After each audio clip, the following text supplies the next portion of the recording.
በስመ አብ ወወልድ ወመንፈስ ቅዱስ አሃዱ አምላክ አሜን። ይትባረክ እግዚአብሔር አምላከ እስራኤል ዘአብጽሐነ እስከ ዛቲ ሰዓት በሀብቱ ስቦ በረድኤቱ አቅርቦ በቸርነቱ ጠብቆ ከመዓቱ ሰውሮ ይቅርታውን አብዝቶ በዚህ ቅዱስ ስፍራ የሰበሰበን ቅዱስ አምላካችን እግዚአብሔር ስሙ ለዘለዓለም የተመሰገነ ይሁን። ለቃለ ርደት ለሥጋ ዕርገት ምክንያት የሆነች የባሕርያችን መመኪያ እማ አምላክ ወላዲተ አምላክ ክብርና ምስጋና ይድረሳት። በጸና ሃይማኖት በቀና ምግባር የተጓዙ ቅዱሳን ሁሉ ክብርና ምስጋና ይድረሳቸው። ለእናንተም እንዲገባችሁ ክቡራን አበው ሊቃውንተ ቤተ ክርስቲያን፣ ካህናት በየማዕረጋችሁ፣ አኀው ዲያቆናት፣ ዘማሪያን በዚህ የምህረትና የይቅርታ አደባባይ የተሰበሰባችሁ በክርስቶስ አባቶቼ፣ እናቶቼ፣ ወንድሞቼና እህቶቼ በአምላካችን ፍጹም ሰላም እንደምን ሰነበታችሁ? እንደምን አላችሁ? እንኳን አደረሳችሁ። አሜን። አምላካችን በምህረቱ ጠብቆ በማይቆጠር ይቅርታው ጎብኝቶ በዚህ ቅዱስ ስፍራ ሰብስቦ ንጹሕ ቅዱስ ዘላለማዊ ቃሉን እንድንሰማ እንድንናገር ፈቃዱ ስለሆነ ስሙ ለዘለዓለሙ የተመሰገነ ይሁን።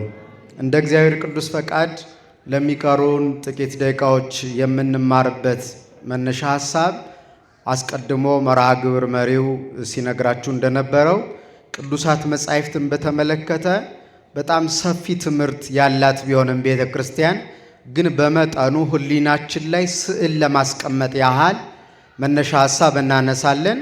በቀረው ደግሞ እግዚአብሔር በሞት እስኪጠራን ድረስ ከቤተ ክርስቲያን ባንወጣና ብንኖር ቅዱሳት መጻሕፍትን እየመረመርን ከመምህራን እየጠየቅ ያልተረዳነውን እየተረዳን እያወቅን እንሄዳለንና ዛሬ መነሻውን እናነሳለን። ቀሪዎቹን ደግሞ በሕይወታችን ሁሉ ከቅዱሳት መጻሕፍት ያልራቀ ሕይወት እንዲኖረን አምላከ ቅዱሳን ይርዳን። የትምህርታችን መነሻ ሐሳብ በመዝሙረ ዳዊት መዝሙር 1 ቁጥር 2 ያለውን ቃል መነሻ እናደርጋለን። ብፁዕ ብእሲ ዘያነብብ ሕጎ መዓልተ ወሌሊተ፣ በቀንና በሌሊት ሕጉን የሚያነብ ሰው ንዑድ ክቡር ነው በሚል ኃይለ ቃል ነው የምንማረው። እስኪ አብረን በለው። በቀንና በሌሊት ሕጉን ምን ሚል ሕጉን የሚያነብ ሰው ምንድን ነው? ብፁዕ ሰው ነው፣ ንዑድ ክቡር ነው፣ የእግዚአብሔር ወዳጅ ነው በሚል ቃል ነው መነሻ የምናደርገው። ይቀጥልና ነቢየ እግዚአብሔር ቅዱስ ዳዊት ወዘሕጎ ያነብ መዓልተ ወሌሊተ ወይከውን ከመ ዕፅ እንተ ትክልት ሀበ ሙሐዘ ማይ፣ በቀንም በሌሊትም ሕጉን ማለት ቅዱሳት መጻሕፍትን እግዚአብሔር ያጻፋቸውን ቅዱሳት መጻሕፍት የሚያነብ ሰው የሚተረጉም ሰው ማንበብ ብቻ አይደለም፣ ባነበበው መሰረት ደግሞ ሕይወቱን በቅዱሳት መጻሕፍት መሰረት የቀረጸ እና በእነሱ መንገድ የሚመራ ሰው ንዑድ ክቡር ነው ካለ በኋላ ወይከውን ከመ ዕፅ እንተ ትክልት ሀበ ሙሐዘ ማይ፣ ይህም ሰው ሌሊትም ቀንም ሕጉን የሚያነበው ሰው ከወንዝ ዳር እንደተተከለች ምንድን ነው? ተክል ነው የሚሆነው። ከወንዝ ዳር የተተከለች ተክል እንደምናውቀው እንተ ትዑብ ፍሬሃ በበጊዜሃ፣ ውሃ ስለማታጣ በየጊዜው ምን ትሰጣለች? ፍሬ ትሰጣለች ካለ በኋላ ወቆጽላኒ ይትነገፍ፣ ቅጠሎቿም አበባዎቿም አይረግፉም መቼም ቢሆን፣ ምክንያቱም ድርቀት ሊያጋጥማት ስለማይችል ማለት ነው። ከጎኗ ምን ስላለ? ውሃ ስላለ። ከቃለ እግዚአብሔር የማይርቅም ሰው ውሃ እንዳለው ተክል ነው። ሁሌ ፍሬ ያፈራል፣ ቅጠሉ አይረግፍም። መከራ ቢመጣ በሕይወቱ አስቸጋሪ ነገሮች ቢኖሩ ቅዱሳት መጻሕፍትን እያነሳ በእነሱ እየተጽናና የክርስትና ፍሬ እያፈራ በሃይማኖት ጸንቶ ይኖራል፣ በመጨረሻም ለክብሩ ይበቃል ይላል ቅዱስ ዳዊት። ስለዚህ ሰው አንዱ ቅዱሳት መጻሕፍትን የሚያነበው እና በእነሱ ተመስርቶ የሚኖረው ሁልጊዜ ፍሬ እያፈራ ለመኖር ነው። ምን እያደረገ? ቅዱስ ጳውሎስ እንዳለ ገላትያ መልእክቱ ምዕራፍ 5 ላይ የመንፈስ ፍሬዎች ብሎ ይገለጣቸዋል። አንድ ክርስቲያን እነዚያን የመንፈስ ፍሬዎች 9 ናቸው። ሃይማኖት፣ ፍቅር፣ ሰላም፣ ደግነት፣ ራስን መግዛት፣ ትዕግስት የመሳሰሉትን 9ኙን ፍሬዎች ማፍራት የሚችለው እነዚህን ቅዱሳት መጻሕፍት በየጊዜው ሲያነብና ከነርሱ ጋር ሲኖር ነው ማለት ነው። ስለዚህ በዚህ መነሻነት ወደ ቅዱሳት መጻሕፍት ሕይወት እና ምስጢር እንድንቀርብ ነቢዩ በጣም አጽንቶ ይመክረናል ማለት ነው። የተወደዳችሁ የእግዚአብሔር ቤተሰቦች በክርስትናችን ውስጥ አንድ ክርስቲያን በቀን ሊያደርጋቸው ከሚገቡ 3 ነገሮች አንዱ ቅዱሳት መጻሕፍትን ማንበብ ነው። ምንን ማንበብ? ቅዱሳት መጻሕፍትን። አንድ ክርስቲያን ማለት በገዳም ያለ መነኩሴ፣ በከተማም ያለ ምዕመን በሚኖርበት ቦታ መጠኑ ይለያይ ይሆናል እንጂ በቀን 3 ነገሮችን እንድንፈጽም አባቶቻችን አዘዋል። አንደኛ ጸሎት። እስኪ በሉ አንደኛ ምን? ጸሎት ማድረግ። ቅዱስ ጳውሎስ እንዳለው አስተበቋከ ቀዳሜ ኩሉ አስተበቋከ ትግበር ጸሎተ ወስኤለ ወተጋንዮ ይለዋል። መንፈሳዊ ደቀ መዝሙሩን ቅዱስ ጢሞቴዎስን ከሁሉ አስቀድሞ አለው ጸሎት እንድታደርግ ማልድሃለሁ ነው ያለው። ከምን አስቀድሞ? ከሁሉ፣ ከምግብም፣ ከመጠጥም፣ ከስራም፣ ከመንገድም፣ ከሁሉም በፊት ምን ማድረግ ይገባል? ጸሎት ማድረግ። ይሄ ክርስቲያን የመጀመሪያ ስራው ነው። ከዚያ ቀጥሎ ደግሞ ቅዱሳት መጻሕፍትን ማንበብ። የአንድ ክርስቲያን በቀን መጠኑን እርሱ ሊወስን ይችላል። አንድ መስመር ሊሆን ይችላል እንደ አቅሙ። ግን በቀን አይኑ ቅዱሳት መጻሕፍትን ሳይመለከት መዋል የለበትም። የመጨረሻው ክርስቲያን ተግባረ እድ ሊኖረው ይገባል። ከኃጢአት የተለየ የሚኖርበት የሚተዳደርበት ስራ ያስፈልገዋል። ለራሱ በልቶ እንዲያድር፣ ከዚያ የተረፈውን ደግሞ ለድሆች ቆርሶ እንዲያጎርስበት፣ ቀዶ እንዲያለብስበት ተግባረ እድ ስራ ያስፈልገዋል። እንኳን በዓለም የሚኖር ክርስቲያን ቀርቶ በገዳም አንድ መነኩሴ ጸሎት ያደርጋል፣ ቅዱሳት መጻሕፍትን ያነባል። ቀጥሎ ደግሞ የሚችል ከሆነ ያርሳል፣ ይቆፍራል። ካለዛ ደግሞ ይጽፋል፣ ይደጉሳል። ብቻ ግን ስራ ሊኖረው ይገባል። ምክንያቱም የቀደመችው እናታችን ሰይጣን ከሕግ ከእግዚአብሔር የለያት ስራ ፈታ አግኝቷት ነው። ስለዚህ አንድ ክርስቲያን በቀን ስራ ሳይፈታ እየጸለየ መጻሕፍትን እያነበበና ስራ እየሰራ መዋል እንዳለበት አባቶቻችን ሰርተዋል። በዚህ ስርዓት እንድንኖር መድኃኔዓለም በቸርነቱ ይርዳል። የተወደዳችሁ ክርስቲያኖች ቅዱሳት መጻሕፍትን የሰጠ ያስተማረ እግዚአብሔር ነው። ማን ነው የሰጠን?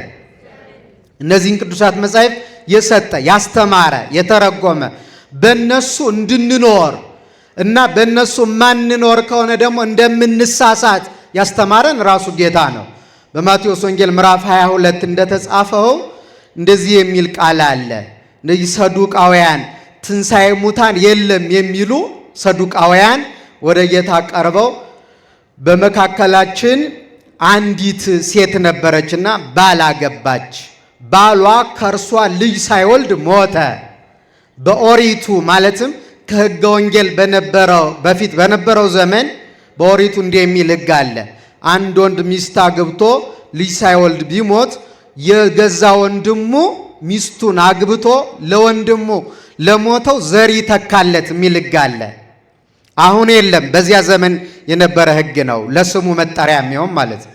ስለዚህ ይህችን ሴት 7 ወንድማማቾች በየተራ አገቧት። በመካከላችን እንዲህ አይነት ታሪክ ነበር አሉት እና 7 አንዱ ልጅ ሳይወልድ ሞተ ማለት ከዛ የቀረው ወንድሙ ያገባት እሱም ሳይወልድ ይሞታል። ስንት ሆኑ ጠቅላላ? አይሰማችሁም? 7 ሆኑ። ከዛ ጌታን ጠየቁት፣ ሙታን ይነሳሉ የምትል ከሆነ በኋላ በትንሣኤ ዘጉባኤ ሙታን ሲነሱ ይቺ ሴት የማን ሚስት ነው የምትሆነው ከ7ቱ ብለው ጠየቁት። ከዛ ምን አላቸው ጌታ? እንዲህ ብላችሁ የጠየቃችሁ አላቸው ስትክሙ በየአእምሮ መጻሕፍት የቅዱሳት መጻሕፍትን ሐሳብ ባለመረዳታችሁ ምክንያት ትስታላችሁ አላቸው። ስለዚህ ሰው የሚስተው ምንን መረዳት ሲያቅተው ነው? ቅዱሳት መጻሕፍትን መረዳት ሲያቅተው ይስታል፣ ከሃይማኖት ይወጣል፣ ከምግባር ይድጣል፣ ጎዳናውን ይስታል፣ ይጎዳል፣ በነፍስ በሥጋ ማለት ይጎዳል። እና ምን አላቸው ሲመልስ? በዚያስ በመንግሥተ ሰማያት ማግባት፣ መጋባት፣ መውለድ ምን ነው? ልታገቡ አሰባችሁ እንዴ? የለም። አያችሁ፣ አሁን በእኛ ዘመን እንዲህ አይነት ትምህርት ያላቸው ሰዎች አሉ የሉ? አሉ፣ ይታወቃል። ግን ጌታ ምን አለ?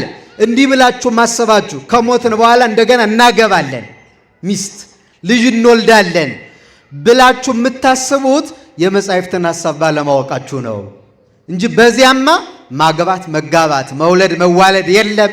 ይልቁኑ ሰው እንዴት ሆኖ ይኖራል ካላችሁ ወይ ከውኑ ከመላእክተ እግዚአብሔር እንደ እግዚአብሔር መላእክት በምስጋና ጸንተው ይኖራል። እንኳን ማግባት ቀርቶ መብላት የለም፣ መጠጣት የለም፣ መድከም የለም። እንደ መላእክት ቅዱስ እያሉ ለማይቆጠር ዘመን መኖር ነው።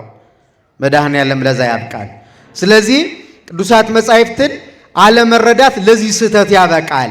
እንዳንሳሳት ቅዱሳት መጻሕፍትን የሰጠ ያስተማረ የተረጎመ ራሱ እግዚአብሔር ነው። ማን ነው?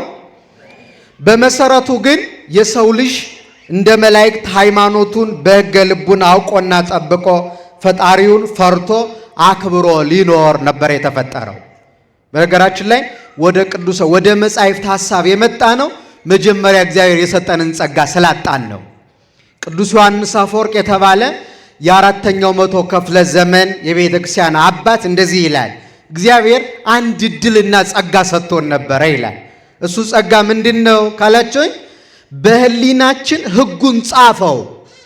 ይሄን አድርጉ፣ ይሄን አታድርጉ የሚለውን፣ ይሄ ክፉ ነው፣ ይሄ ደግ ነው የሚለውን መጽሐፉን ወይም ሕጉን በህሊናችን ምን አለው? ጻፈው። ከዚያ ሰው የሚመራው በምኑ ሕግ ሆነ? በህሊና ሕግ። ያ ዘመን ሕገ ልቡና ይባላል። ሕገ አበው ከአዳም እስከ ሙሴ መምጣት ድረስ ያለው ዘመን ሕገ ልቡና ይባላል። ሰዎች በህሊናቸው በተቀረጸ መንፈሳዊ ሕግ እየተመሩ ከኃጢአት ከጣዖት አምልኮ ከክፋት ተጠብቀው እግዚአብሔርን እያመለኩ የኖሩበት ዘመን ነው ያ ዘመን። በኋላ ግን ሰው ህሊናውን እየሸጠ ማለት ነው። እንደኛ ዘመን ህሊናው አታድርግ ይለዋል፣ ግን ያደርጋል። አትስረቅ ይለዋል፣ ይሰርቃል። አትግደል ይለዋል፣ ይገላል። ከህሊና ዳኝነት ወጥቶ ህሊናውን ሽጦ አእምሮን ክዶ መኖር ጀመረ። ጥቂት አባቶች የህሊናቸውን ሕግ ጠብቀው እግዚአብሔርን እያመለኩ ጸንተው አለፉ። ሌላው ግን ጣዖት ማምለክ ጀመረ። ህሊናው ጣዖት እግዚአብሔር አይደለም አታምልከው ይለዋል። እርሱ ግን ለተጠረበ እንጨት እና ድንጋይ እየሰገደ እርሱን እያመለከ መኖር ጀመረ። ስለዚህ እግዚአብሔር ምን አረግ? በህሊና በሰጠዋቸው ሕግ የማይመሩ ከሆነ ብሎ ለእኛ እንደው ቢሻላቸው ብሎ በመጽሐፍ የተጻፈ ሕግ ሰጠን። ዳግም ዕድል ማለት ነው። እግዚአብሔር ክርስቲያኖች በጣም ቸር አምላክ ነው። በሕይወታችን አንድ ዕድል ሲያመልጠን በቃ ከዚህ በኋላ አልቋል ዕድላችሁ፣ ምንም ነገር ከኔ አትጠብቁ ብሎ ዕድሎቹን ሁሉ የሚዘጋ ጨካኝ አምላክ አይደለም። አንዱን ስናጣው ሌላ ዕድል ያዘጋጃል። በዚህ የታወቀ ነው። አንዴ ስንበድል ከዚህ የከፋ እንዳያገኝህ ምን እንዳትል፣ ዳግመኛ አትበድል፣ በሰላም ሂድ ብሎ የሚሸኝ አምላክ ነው። ስለዚህ ዳግም ከተሰጠን ዕድሎች አንዱ ቅዱሳት መጻሕፍት ናቸው። በቃ በህሊና ሕግ ከተመራ ተመራ፣ ከዛ ውጭ የሚጻፍ ነገር የለም። እያነበብን እንድንማር የተጻፈ ሕግ ሰጠን። ያው በታቦቱ ላይ 10ቱን ትእዛዛት ጽፎ ለሙሴ ሰጠው። ከኔ በቀር ሌላ አምላክ አታምልክ፣ የእግዚአብሔርን ስም በከንቱ አትጥራ፣ ሰንበትን ምን በል? አረ ነገሩኝ፣ አክብር። ከዚያ ደግሞ እናትና አባትህን አክብር፣ አትስረቅ፣ አታመንዝር፣ አትግደል፣ በሐሰት አትመስክር፣ የባልንጀራህን ቤት አትመኝ፣ ባልንጀራ እንደራስ አድርገህ ውደድ ብሎ በታቦቱ ላይ ሕጉን ጽፎ ሰጠን። አይገርማችሁ? በገነት ስንኖር አዳምና ሔዋን ሲኖሩ በገነት ያኖራቸው ዕፀ ሕይወት የምትባል እንጨት አለች እና ሰው ሞት የለበትም፣ ግን እርጅና ያጠቃው ስለነበረ የሚታደሱባት የሕይወት እንጨት አዘጋጀ። ዕፀ በለስን እንዳትበሉ አላቸው። ለሱ ያላቸውን ፍቅር እንዲገልጡ የእርሱን ማምላክነት እንዲታወቅ ማለት ነው። እንዳትበሉ ካላቸው በኋላ ያደረገው ምንድን ነው? ዕፀ ሕይወትን ግን አዘጋጀላቸው። 1000 ዓመት ሲሞላቸው እርጅና ሲሰማቸው የሕይወት እንጨት ፍሬ እየበሉ እየታደሱ 1000 ዓመት እየኖሩ በየ1000 ዓመቱ እየታደሱ 8000 ዘመን ሲሞላቸው ከገነት ወደ መንግሥተ ሰማያት እንዲሸጋገሩ ነበር የእግዚአብሔር ዓላማ። ነገር ግን 7 ዓመት ብቻ ጠብቀው ሕጉን ጣሱ፣ ዕፀ በለስን በሉ። ይህኔ ከገነት ተባረሩ። ምንን አጡ ማለት ነው? የሕይወትን እንጨት አጧት። የሚታደሱባትን ከሞት የሚያመልጡባትን እንጨት ሲያጧት፣ እግዚአብሔር ግን ቸር አምላክ ስለሆነ ንስሐ ቢገቡ ዳግመኛ ሌላ ዕፀ ሕይወት ሰጣቸው። ዳግመ ከፈለነ ንብላ እምዕፀ ሕይወት ዘውእቱ ሥጋሁ ለክርስቶስ ወደሙ ክቡር። ዳግመኛ ከዕፀ ሕይወት እንድንበላ አደለን፣ ይኸውም የክርስቶስ ሥጋና ደም ነው ይላል ቅዱስ ኤፍሬም። ሌላ ዕፀ ሕይወት ሥጋና ደሙ፣ ሌላ ዕፀ ሕይወት እመቤታችን፣ ሌላ ዕፀ ሕይወት ማን? ቅዱስ መስቀሉ፣ ሌላ ዕፀ ሕይወት ትንሣኤ ዘጉባኤ፣ ሌላ ዕፀ ሕይወት ፍቅር። ፍቅር ራሱ ዕፀ ሕይወት ነው። ሰው ፍቅር ሲያጣ ይሞታል። ግልጹን የምነግራችሁ፣ ፍቅር ሲኖረው ግን እየታደሰ ነው የሚሄደው። ፍቅር ያለው ሰው አያረጅም፣ አይታመምም። ጥላቻ በውስጡ ያለበት ሰው ደግሞ ባጭሩ ነው የሚያረጀው። ሰውን ፊቱን ብሩህ እና ጤነኛ የሚያደርገው ፍቅር ነው። ለዚህ ነው ጌታ በምትጾሙበት ጊዜ ቅባት ተቀቡ ያለው። ፍቅርን ያዙ ማለት እኮ ነው። ቅባት ፊት እንደሚያበራ የሰውንም ፊት የምታበራው ፍቅር ናት። ስለዚህ ዳግመኛ እድል ይሰጣል እግዚአብሔር ለማለት ነው። ዳግመኛ እድል ከሰጠን ስጦታዎቹ ውስጥ ቅዱሳት መጻሕፍት ናቸው። እሱ ብቻ አይደለም፣ እግዚአብሔር እርሱን እንድናውቀው በሕግ በአምልኮት አምላክነቱን እንድንረዳ ከሰጠን ስጦታዎች ውስጥ ግንባር ቀደም ተጠቃሾቹ ቅዱሳት መጻሕፍት ናቸው። አንድ ሰው እግዚአብሔርን ለማወቅ ወደ እርሱ ለመቅረብ ቅዱሳት መጻሕፍትን ማንበብ ይኖርበታል። ለዚህ ነው ገና ግልጥ ስናረገው መጽሐፍ ቅዱስን በመጀመሪያ እግዚአብሔር ምንና ምንን ፈጠረ? አያችሁ፣ ፈጣሪ መሆኑን ይነግረናል። ገና ስንገልጠው አምላክነቱን እንድንረዳ። ከዚያ ደግሞ የመጨረሻው ቅዱሳት መጻሕፍትን መርምረን የምንደርስበት ዕውቀት ምንድን ነው? ዋናው ጥበብ ከተባለ እርሱን ፈርቶ አክብሮ መኖር። የጥበብ መጀመሪያው ማንን መፍራት ነው? እግዚአብሔርን። ስለዚህ ስንገልጥ እግዚአብሔርን እናውቀዋለን። የእውቀታችን መጀመሪያም መጨረሻም ደግሞ ያወቅነውን አምላክ ምን ማለት? ፈርቶ አክብሮ መኖር። እምንፈራው ከሆነ በሃይማኖት እንጸናለን። ምንፈራው ከሆነ ሰው አንጎዳም። ስለዚህ ለዚህ ነው የተጻፈው ማለት ነው። ይህም በተመለከተም በቅዱሳት መጻሕፍት ብዙ ተነግሯል። ለምሳሌ በመዝሙር 86 ቁጥር 7 ላይ ነቢዩ ዳዊት እንዳለው እግዚአብሔር ይነግሮሙ ለሕዝቡ በመጽሐፍ፣ የቀናውን መንገድ እንድንረዳ እግዚአብሔር ለሕዝቡ በመጽሐፍ ነው የሚነግራቸው ይላል። ስለዚህ መጻሕፍት እግዚአብሔር ለእኛ አቅጣጫ የሚጠቁምባቸው መንገዶች ናቸው።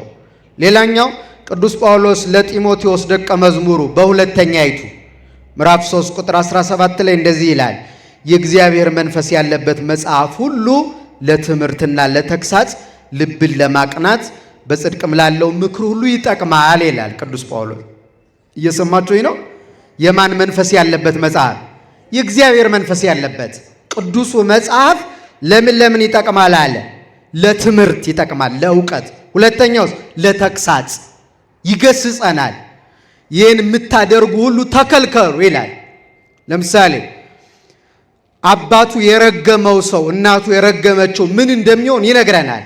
መጀመሪያ አባትና እናትን አክብር ብሎ ይመከረናል አይደለም? እውቀት ይሰጠናል። ከዛ አላከብር ስንል ደግሞ የአባት እርግማን አጥንት ይሰብራል ይላል። የእናት እርግማን ደግሞ መሰረት ይነቅላል ብሎ ይገስጻል። ስለዚህ አባቱን የማያከብር እናቱን የማያከብር ሰው ተገስጾ እንዲመለስ ይነግረዋል።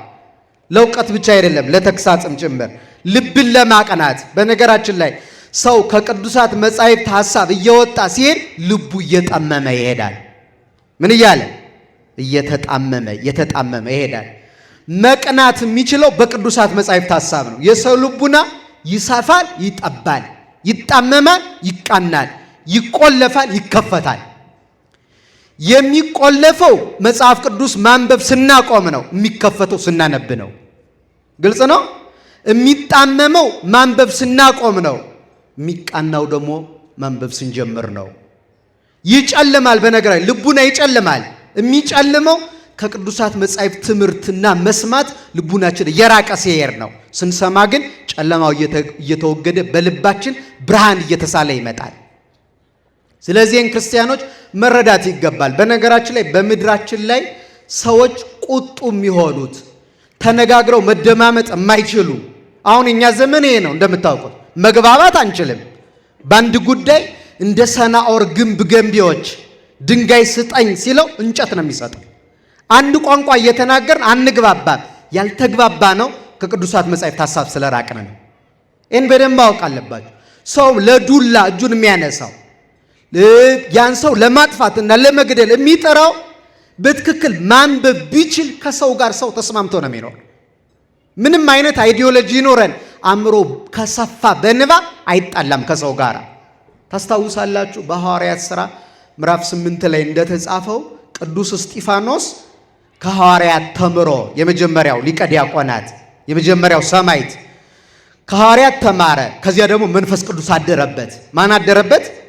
መንፈስ ቅዱስ ሲያድርበት በመንፈስ ቅዱስ ጸጋ ተሞልቶ ስለ ክርስቶስ የባሕርይ አምላክነት ሰማይ ተከፍቶ አያለው፣ ወልድ በአባቱ ክብር ተቀምጦ ይታየኛል እያለ ሲመሰክር አይሁድ ጥርሳቸውን አፋጩበት ይላል።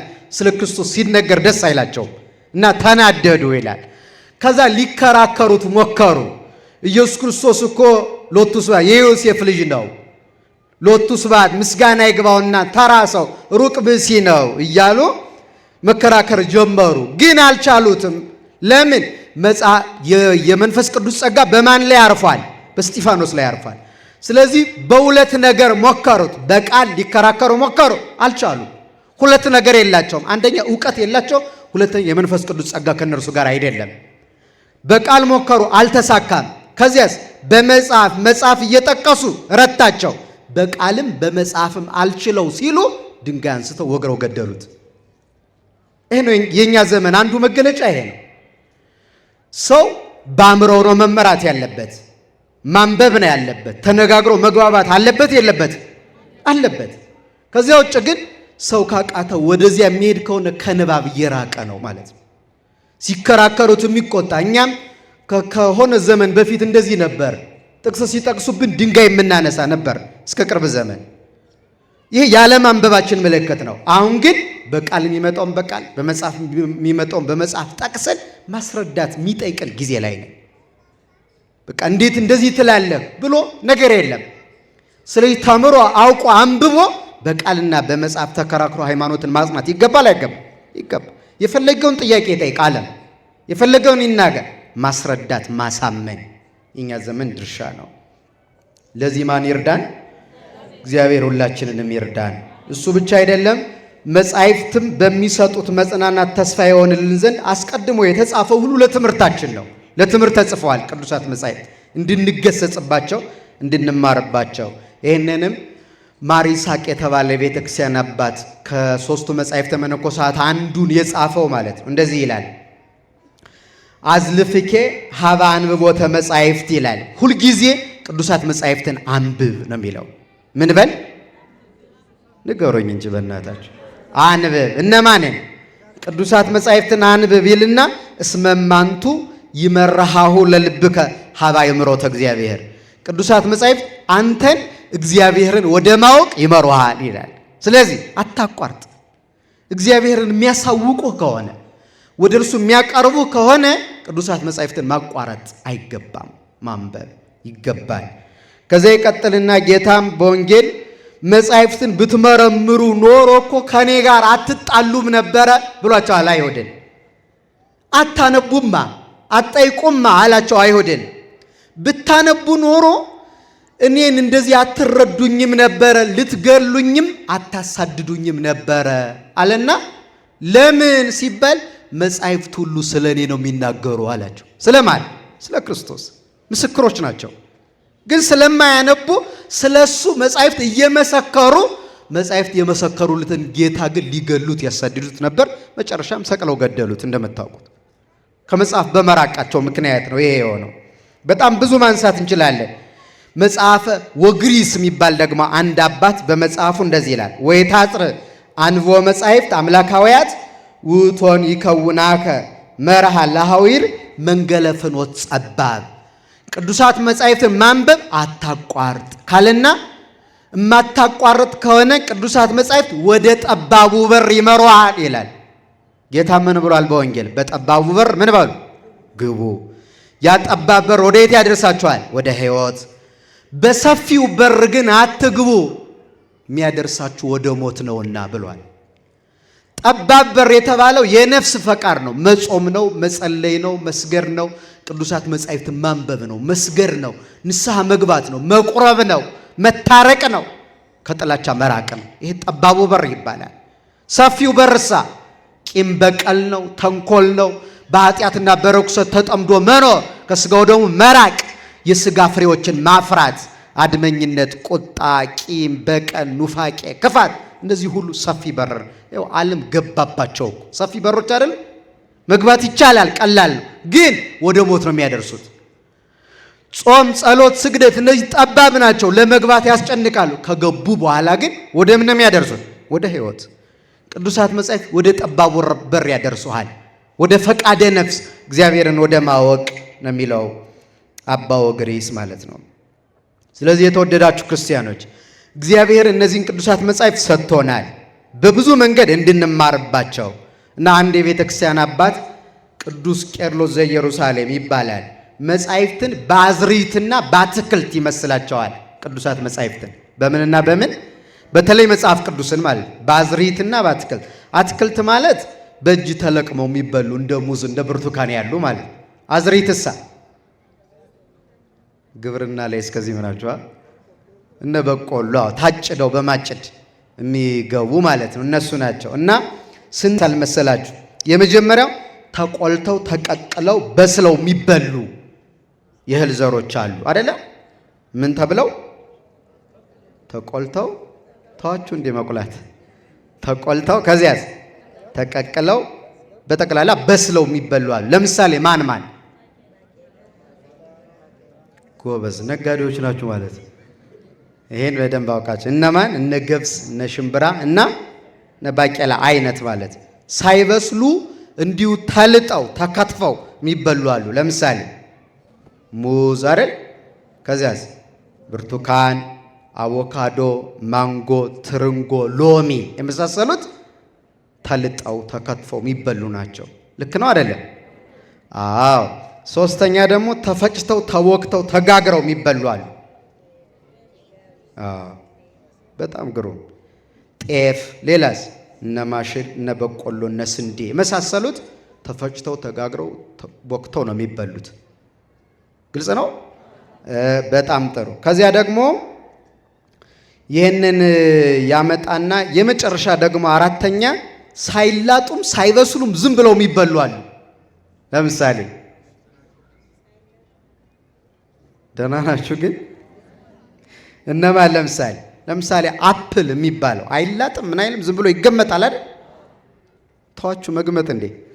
ይገመጣል። እና አፕል፣ የወይን ፍሬ ዝም ብሎ አይደል የሚበላው?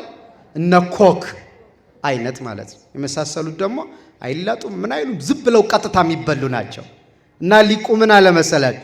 በቅዱሳት መጻሕፍትም እንዲህ አይነት አሉ፣ ዝም ብለው ሳይላጡ ምን ሳይሉም ቀጥታ የሚገቡ አሉ። ለምሳሌ እናትና አባትህን አክብር። ግልጽ ነው አይደል? ከኔ በቀር ሌላ አምላክ አታምለክ። ከዛስ ስሜን በከንቱ አትጥራ፣ አትግደል። ግልጽ ነው አይደል? አታመንዝር። በቃ ትርጓሜ ያስፈልግ። አታመንዝር ነው በቃ። ሌላ አለው? ይሄ ማለት እንደ ኮክ እንደ ወይን ፍሬ እና እንደ አፕል ዝም ብለው የሚገመጡ የእግዚአብሔር ቃላት ናቸው፣ ትርጉም የማያስፈልጋቸው ማለት። ከዚያስ ደግሞ ተፈጭተው ተወክተው ተጋግረው የግድ የሚበሉ አሉ። ቅድም እንዳነሳ ካልተፈጨ የማይሆን ማለት። ቅድም መምህር እያነሱልኝ ነበረ። በዚህ ሰሞን በቲክቶክ የሚንቀሳቀስ ወንድሞቻችን ናቸው። በስጋ ለማይገባ ዓላማ እየተጠቀሙበት ያለ አንድ ጥቅስ አለ። እናንተም እንዳትሸወዱ። የሉቃስ ወንጌል ምዕራፍ 19 ቁጥር 27 ቤታችሁ ስትሄዱ አንብቦት። እኔ ልነግስባቸው ያልፈቀዱትን አምጡና በፊቴ እረዷቸው ይላል መጽሐፍ ቅዱስ ነው የሚለው። የገባችሁ ነው? እኔ ልነግስባቸው ያልወደዱትን አምጥታችሁ በፊቴ እረዷቸው የሚል ጥቅስ እና ይህም በማንሳት እናንተም እኮ ምን ትላላችሁ? ፈራችሁ እንዴ? እናንተም ምን ትላላችሁ? ይኸው መጽሐፍ ቅዱሳችሁ እረዷቸው ይላል።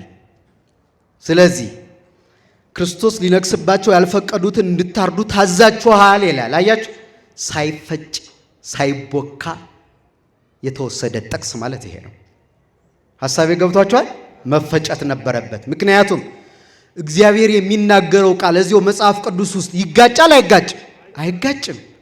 የእውነት መንፈስ ሁሉን አዋቂ ስለሆነ አንድ ቦታ ላይ ሌላ፣ አንድ ቦታ ላይ ሌላ እግዚአብሔር አይናገርም። ከላይ አትግደል ብሎ ታች ደግሞ ግደሉ የሚል እንደኛ ሁለት ምላስ ጠዋት እውነት ከሰዓት ሐሰት የሚናገር አምላክ አይደለም። ምን ማለት ነው ከተባለ ሁለት ነው ትርጉም ወረዷቸው የሚለው ልነግስባቸው ያልወደዱትን በልባቸው ማለት ነው። ሰው በሁለት አይነት መንገድ እግዚአብሔር በልቡ ነግሶበት እንዳይኖር ያደርጋል። አንደኛ በኃጢአት፣ ሁለተኛ በክህደት። የሰማችሁ ነው። በምንና በምን? ሰው ኃጢአት ሲሰራ በልቡ ላይ እግዚአብሔር እንዳይነግስ እያደረገ ነው። ከሃይማኖት ሲወጣ ሲክድ ደግሞ የበለጠ ጨርሶ ከእግዚአብሔር አንድነት እየተለየ ነው እንዳይነግስበት። የኛ ልብ ግን ማን ሊነግስበት ነው የተፈጠረው? እግዚአብሔር። የእግዚአብሔር ዙፋን ነው የኛ ልብ። ሰይጣን ሊነግስበት አይገባም። እና በዚህ ምክንያት ምንድነው ከተባለ እግዚአብሔር ሊነግስባቸው የማይፈልጉ ጨርሶ የወጡትን በቀኖና በሥርዓተ ቤተክርስቲያን አውግዛ ትለያቸዋለች። መናፍቃን የሆኑትን ከቀድሞ ዘመን ጀምሮ በክርስቶስ የባሕርይ አምላክነት የማያምኑትን በእመቤታችን አማላጅነት ቃል ኪዳን የማያምኑትን ከጥንት ዘመን ጀምሮ ቤተክርስቲያን ወይ በትምህርት የመኑ ካለዛስ ተለዩ ብላ ማረድ አይደለም ከቤተክርስቲያን ተለዩ ከብረታችን ውጡ ትላል። ይሄ ነው ሰይፍ የተባለው። ደህና መሻችሁ። ሐሳቤ እየገባችሁ ነው። ሁለተኛ ደግሞ በኃጢአት የተያዙትን ደግሞ እነሱ ጨርሶ አይለዩም። ወደ ካህናቱ ይመጡና እንትን እስክትሉ ድረስ ንስሐችሁን እስክትፈጽሙ ድረስ ስጋው ደግሞ እንዳትቀበሉ ተብለው ይጠበቃል። ስግደታቸውን፣ ጾማቸውን፣ ምጽዋታቸውን እስኪፈጽሙ ድረስ ማለት ነው። ወደ ሥርዓተ ቁርባን ወደ ቅዱሱ ማዕድ እንዳትቀርቡ በቀኖና ይቆያሉ። ከዚያ ቀኖናቸውን ሲጨርሱ እግዚአብሔር ይፍታ ተብለው ወደ ቅዱስ መቅደሱ ቀርበው ስጋውን ይበላሉ፣ ደሙን ይጠጣሉ። ከኔ ጋር ናቸው አይደል? ትርጉሙ ይሄ ነው። ሳይጠይቁን ነው እንደዚህ የሆኑት። ሌላም መጨመር እንችላለን። እንደዚህ አንደኛ ሳሙኤል ምዕራፍ 2 ቁጥር 1 ላይ የሳሙኤል እናት ሐና ልጅ አልነበራትም እና እግዚአብሔርን ተማጸነችው። ተማጽና ሳሙኤልን የመሰለ ደግ ልጅ ሰጣትና በምስጋና እንዲህ ብላ አመሰገነችው እግዚአብሔርን። ልቤ በእግዚአብሔር ጸና፣ ቀንዴም በአምላኬና በመድኃኒቴ ምን አለ? ከፍ ከፍ አለ አለች። አያችሁ፣ ሳይፈጭ ሳይቦካ ሳይጋገር የማይበላ አንዱ ጥቅስ ይሄ ነው። ልቤ በእግዚአብሔር ጸና አለችና ቀንዴ በማን? በአምላኬና በመድኃኒቴ ምን አለ? ከፍ ከፍ አለ። ሴቶች ቀንድ አላቸው እንዴ? አንዳንዶቻችሁ ዝም አላችሁ። አላችሁ እንዴ? የለም አይደል? እስከምናውቀው ድረስ ሴቶች ቀንድ የላቸው በተፈጥሮ አይደለ? ታዲያ ቀንድ ያለው መተርጎም አለበት የለበትም? የሚታወቅ ስለሆነ ስነ ፍጥረት መቼ ሳይካድ ሰው ቀንድ የለውም እንደ ሌሎቹ ቀንድ እንዳላቸው ፍጥረታት። ቀንድ ምንድን ነው ሲባል ክብር ነው። ክብር ነው። ገባችሁ? ኃይል፣ ክብር ተብሎ ይተረጎማል። ልቤ በእግዚአብሔር ጸና አለችና ልጅ በማጣቷ ምክንያት ተዋርዳ ትኖር ነበረ። በብሉይ ኪዳን ልጅ የሌላቸው ሰዎች እግዚአብሔር በረከቱን ያላሳደረባቸው ተብለው ከማህበረሰቡ ይገለሉ ነበረ። ሰው ይንቃቸው፣ ያቃልላቸው ስለነበረ ክብሯ ልጅ በማጣት ተዋርዶ ነበርና ልጅ ሲሰጣት ቀንዴ ማለት ክብሬ በአምላኬና በመድኃኒቴ ከፍ ከፍ አላለች። አያችሁ፣ እንደዚህ ነው የሚተረጎመው ማለት ነው። ለዚህ ነው ሊቁ ተፈጭተው ተቆልተው ተጋግረው የሚበሉ አሉ፣ ቀጥታ ደግሞ ምንም ይሉ የሚገመጡ አሉ። ደግሞ ትንሽ ላጥ አድርገን ማለት እንደ ሙዚየም መላጥ ብቻ ማብሰል አይጠበቅ ምን አይጠበቅ የሚበሉ አሉ ይላል። ቅዱሳት መጻሕፍት ማለት እነዚህ ናቸው። በጠቅላላ ቅዱሳት መጻሕፍት ማለት በእግዚአብሔር መንፈስ መሪነት ቅዱሳን ሰዎች ነቢያትና ሐዋርያት፣ መምህራን፣ ሊቃውን በመንፈስ ቅዱስ ተመርተው የጻፏቸው የእግዚአብሔር መለኮታዊ ፈቃድ የማዳን ስራው የሰውን ልጅ ታሪክና ለሰው ልጅ የተሰጡ ሕጎችና ተስፋዎችን የያዙ መጻሕፍት ናቸው ቅዱሳት መጻሕፍት የሚባሉት። ከቃሉ ጋር ናቸው። ይህንን ቅዱስ ጴጥሮስ በሁለተኛይቱ መልእክቱ ሁለተኛ ጴጥሮስ ምዕራፍ 1 ቁጥር 21 ላይ በመንፈስ ቅዱስ ተነድተው ከእግዚአብሔር የመጡ ቅዱሳን ሰዎች ተናገሩት ይላል። በማን ተነድተው? በራሳቸው ስሜት አይደለም፣ በራሳቸው ፈቃድ አይደለም፣ በመንፈስ ቅዱስ ተመርተው የጻፏቸው መጻሕፍት ቅዱሳት መጻሕፍት ይባላሉ። ቅዱስ የተባሉበት ምክንያት ምንድን ነው ካላችሁ፣ የመጀመሪያው ያጻፋቸው ቅዱሱ መንፈስ ስለሆነ፣ ርኩሱ መንፈስ አይደለም። ምኑ መንፈስ? ያ ቅዱሱ መንፈስ ስለሆነ ያጻፋቸው። ለዚህ ነው ቅዱሳት የምንላቸው። ሁለተኛ የያዙት መልእክት ቅድስና ስለሆነ የእግዚአብሔር ስለሆነ መልእክቱ ውስጥ ርኩሰት የለም። ሰውን የሚጎዳ አንዳች ነገር የለውም። ውስጡ ቅዱስ ነው መልእክቱ። ለዚህ ነው ቅዱሳን የተባሉ። ሶስተኛ እውነት ስለሆነ ነው። መጽሐፍ ቅዱስ ውስጥ ሐሰት ነገር አይታችኋል? አረ መስክሩ። ሃይማኖት እኮ ነው። የለም እውነት ስለሆነ ነው ቅዱስ ያልነው። ሐሰት የለበትም ጨርሶ። ምክንያቱም የማን መጽሐፍ ስለሆነ? የእውነተኛው አምላክ የእግዚአብሔር መጻሕፍት ስለሆኑ። ሌላኛው ከርኩሳኑና ከምኑናኑ መጻሕፍት ስለሚለዩ በዓለም ላይ ዝም ብለን በጎራ ስንመድባቸው ሶስት መጻሕፍት አሉ።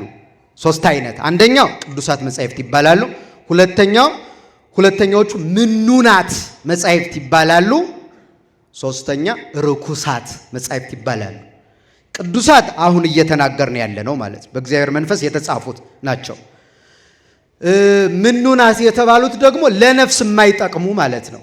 ረብ ጥቅም የሌላቸው የተናቁ ትርፍ የላቸውም ማለት በነፍሳችን የእግዚአብሔርን መንግስት ለመውረስ የማያበቁ። አሁን ኬሚስትሪ ማወቅ ፊዚክስ ማወቅ ጥሩ ነው በዚህ ዓለም ስንኖር፣ ግን የመጨረሻ ግብ ግን አይደለም። ኬሚስትሪም ያበቃል፣ የማይሰራበት ጊዜ ያለ የለም። ምክንያቱም ቅዱሳት መጻሕፍት ከዚህ ሕግ ውጭ የሆኑ ነገሮች ስላሏቸው፣ ለምሳሌ በፊዚክስ የመሬት ስበት አለ የለም? አለ አይደል? ወደ ቅዱሳት መጻሕፍት ስንሄድ ግን እግዚአብሔር ነው። ሌሎቹ ቅዱሳን ደግሞ የመሬት ስበት ሕግ ሳይዛቸው ደመና ጠቅሰው ወደ ብሔረ ሕያዋን ሄደዋል። ስለዚህ ቅዱሳት መጻሕፍት ከዚያ በላይ ያለውን ሕይወት ከፊዚክስ፣ ከኬሚስትሪ፣ ከማቴማቲክስ በላይ ያለውን ዕውቀትና መንፈሳዊነት ስለሚያስረዱ እነዚህ በምድር ላይ የሚቀሩት ሁሉ የተናቁ ዕውቀቶች ይባላሉ። የተናቁ ሲባል ለክብር አያበቁም ለማለት ነው እንጂ አንወቃቸው ለማለት አይደለም። ግልጽ ነው አይደለም? በምድር ላይ ስንኖር ስለሚያስፈልግ። ሶስተኛውና የመጨረሻዎቹ ልናውቃቸው የማይገባን ግን የረከሱትን መጻሕፍት፣ ለምሳሌ የጥንቆላ መጽሐፍ፣ ስለ ሰው ጥፋት የሚናገሩት አጋንንታዊ መንፈስ ያለባቸውን ሁሉ ግን መንካትም ማየትም አያስፈልግም። ግልጽ ነው። ቅዱሳት መጻሕፍትን የሰጠን መድኃኔዓለም ምስጋና ይግባው፣ ከነዚህ ሁሉ ለይቶ ማለት ነው። የመጨረሻው አንባቢውን ወደ ቅድስና ሕይወት ስለሚመሩ ሰው መጽሐፍ ቅዱስ አንብቦ ወደ የት ነው የሚሄደው? ወደ ርኩሰት ነው? ወደ ቅድስና? አያችሁ፣ ለዚህ ነው ቅዱሳን የተባሉ። ሌላውማ ዓለም ምን አይነት መጽሐፍ እያነበበ እንደሆነ መድኃኔዓለም ያወቀው። ምን እየተደረገ እንደሆነ ታውቃላችሁ አይደለም እንዴ? በዓለም ደረጃ ማለት ሀገራችንም ጨምሮ ምን አይነት መጽሐፍ እንዳነበብን መድኃኔዓለም ያወቀው። ምክንያቱም ሰው የሚኖረው ያነበበውን፣ ያየውን፣ የሰማውን ነው። እኛም ቢሆን በነገራችን ላይ አሁን ያለው ህይወታችን ትክክለኛ የክርስትና ህይወት አይደለም።